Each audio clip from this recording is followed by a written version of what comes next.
You know, the things that I share in these videos are things that I have learned from God through as the writer of Hebrews talks about Jesus learning obedience from the things that he suffered.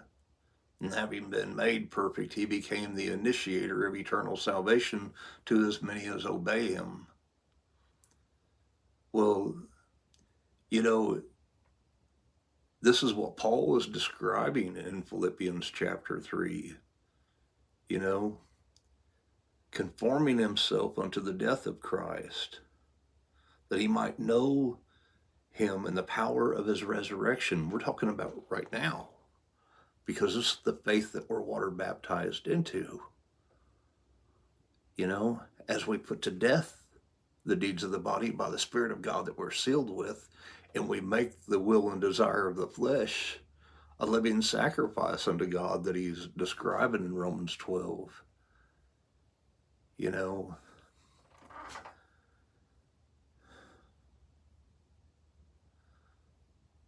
but anyway, you know, some of these things that people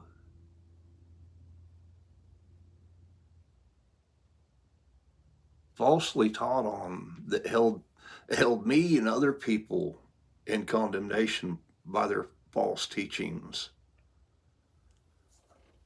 You know, these things God is through the years and continuing in his word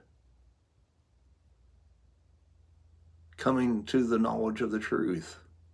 This is what Jesus is saying in John 8:31 through 36. If you're truly my disciples, you'll continue in my word, in my sayings, in my teachings. If you do, you will know the truth, and the truth will make you free. And you know, if you're free, you're not just partially free, you're free. And he's talking about freedom from sin. The Jews thought he was talking about servitude to man, but Jesus said he who commits sin is the slave of sin, and a slave doesn't remain in the house forever, but a son does. King James erroneously translated it the son in 35 and 36, but in 35 he's making a contrast between a child and a servant. But then in 36 he says, whoever the son shall make free shall be free indeed. This is what Paul is describing in Galatians chapter 4, that an heir, as long as he's a child, differs nothing from a servant, though he be Lord of all, but is under tutors and governors till the time appointed of the Father. Likewise, we, when we were children, were in bondage unto the elements of the world.